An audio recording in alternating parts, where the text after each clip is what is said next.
السلام عليكم ورحمة الله وبركاته. الحمد لله رب العالمين، والصلاة والسلام على من كان نبيا آدم بين الماء والطين، وعلى آله وأصحابه أجمعين. أما بعد، فأعوذ بالله من الشيطان الرجيم. بسم الله الرحمن الرحيم. ألست بربكم؟ قالوا بلى. সুপ্রিয় শ্রোতা, যে আল্লাহ পাক রব্বুল আলামিনের অসংখ্য অগণিত শুকরিয়া আদায় করতেছি। আল্লাহ পাক রব্বুল আলামিন আমাদেরকে সুস্থ ও সবল রেখে আপনাদের সামনে লাইভে দুই চারটা কথা বলার তৌফিক দিয়েছেন, এজন্য শুকরিয়া দান একবার বলতেছি আলহামদুলিল্লাহ।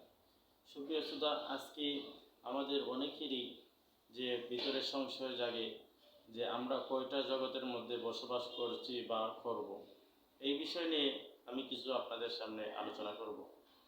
যে আমরা দেখতে পাই, আমরা দুনিয়াতে আসার পূর্বে আরও দুইটা জগতের অতিক্রম করে আসছি।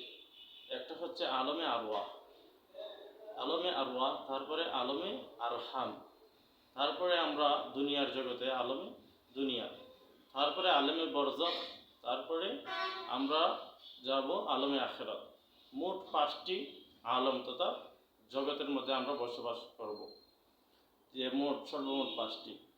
এর মধ্যে আলমে আরওয়াহ এবং আলমে আরহাম দুইটা আমরা অতিক্রম করে এখন তৃতীয় ধাপ তথা আমরা আলমে দুনিয়ার মধ্যে আছি। যে আলমে আরওয়াহ, যে রুহানি জগৎ, সেই জায়গার মধ্যে আল্লাহ পাক রব্বুল আলামিন সমস্ত রূহকে একত্র করে আল্লাহ পাক রব্বুল আলামিন যে প্রশ্ন করেছিলেন যে আলাস্তু বিরব্বিকুম, আমি কি তোমাদের প্রভু নয়? তখন সমস্ত রূহ এক বাক্যে স্বীকার করেছিল। ক্বালু, তারা সকল রূহসমূহ বলেছিল ভালা, অবশ্যই আপনি আমাদের প্রতিপালক। যে মুহতারাম, তাহলে আমরা সেই জায়গার মধ্যে কাফের, হিন্দু, মুশরিক, মুমিন, যত ধরনের লোক আছে সবাই স্বীকার করেছিল এক বাক্য যে আল্লাহ পাক রব্বুল আলামিন আমাদের প্রভু। তারপরে আমরা আলমে আরহামের জগতে আসছে। আলমে আরহাম হচ্ছে মায়ের রেহেম তথা আমাদের মায়ের গর্ভের মধ্যে ছিলাম, এটা একটা জগৎ। সেই জগৎ অতিক্রম করে আমরা তৃতীয় জগৎ তথা আলমে দুনিয়ার মধ্যে আগমন করেছি। আলমে আরওয়াহ এবং আলমে আরহাম এই দুইটা সম্পূর্ণ আল্লাহ পাক রব্বুল আলামিনের ইচ্ছাধীন ছিল। সেই জায়গার মধ্যে বান্দার কোনো ইচ্ছাধীন ছিল না। সেই হিসাবে আলমে আরওয়াহ এবং আলমে আরহাম এই দুইটা বিষয় সম্পর্কে আমাদেরকে আল্লাহ পাক রব্বুল আলামিন কোনোরূপ প্রশ্ন বা জিজ্ঞাসা করবেন না। আর তৃতীয়, এখন বর্তমানে যে জায়গার মধ্যে আসছি আমরা দুনিয়া, এই দুনিয়াকে আল্লাহ পাক রব্বুল আলামিন আমাদেরকে প্রেরণ করার উদ্দেশ্য হচ্ছে একমাত্র যে আমরা আল্লাহ পাক রব্বুল আলামিন এই দুনিয়াতে প্রেরণ করার উদ্দেশ্য হচ্ছে আমাদেরকে পরীক্ষা নেওয়া। এই দুনিয়ার মধ্যে আমাদেরকে পরীক্ষা নেবেন, সেই পরীক্ষায় যারা উত্তীর্ণ হবে তারা জান্নাতে বসবাস করবে। এবং এই দুনিয়ার মধ্যে আমরা সেই পরীক্ষায় যদি উত্তীর্ণ হতে পারি তাহলে পরবর্তী যে আরও দুইটা আলম রয়েছে, আলমে বরজখ এবং আলমে আখিরাত, এই দুই দুনিয়ার মধ্যে আমরা কি করতে পারবো? এই দুই জগতের মধ্যে আমরা শান্তিতে বসবাস করতে পারবো। আর যদি আমরা এই আলমে দুনিয়ার মধ্যে খারাপ কাজ করি, গুনাহের কাজ করি, তাহলে পরবর্তী দুই কাল আমাদের জন্য অনেক ভয়াবহ হয়ে দাঁড়াবে। যে আলমে বরজখ বলা হয় মৃত্যুর পর থেকে নিয়ে কিয়ামত পর্যন্ত যে সময়টা যাবে, অতিক্রম করবে, সেটা হচ্ছে আলমে বরজখ। তৃতীয় হচ্ছে আলমে আখিরাত, তার কোনো শুরু আছে কিন্তু শেষ নাই।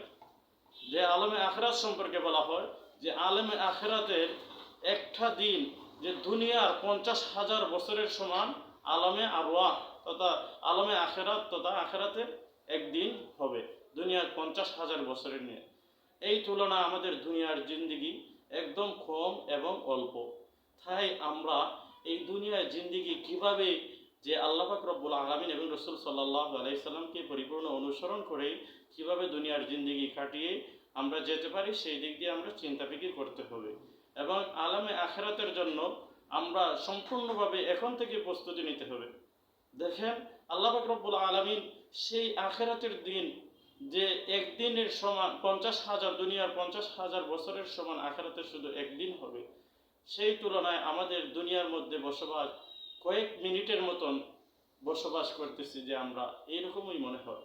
তাই আল্লাহ পাক রব্বুল আলামিনকে পরিপূর্ণ অনুগত করে নবী করিম সাল্লাল্লাহু আলাইহি ওয়াসাল্লামের অনুসরণ করে আমরা যেন পরবর্তী দুইটা জগৎকে আল্লাহ পাক রব্বুল আলামিনের সন্তুষ্টি অনুযায়ী এই যে পরবর্তী দুই জগতে কীভাবে শান্তিতে থাকা যায় সেই ব্যবস্থা আমাদেরকে দুনিয়াতে করে যাওয়ার তৌফিক দান করুন। আল্লাহ পাক রব্বুল আলামিন আপনাকে আমাদেরকে সবাইকে সুস্থ এবং শান্তিতে রাখুক। আবারও ইনশাআল্লাহ আসবো পরবর্তীতে। আপনাদের সকলের কাছে দোয়ার মুহতাজ। আসসালামু আলাইকুম ওয়া রাহমাতুল্লাহি ওয়া বারাকাতুহু।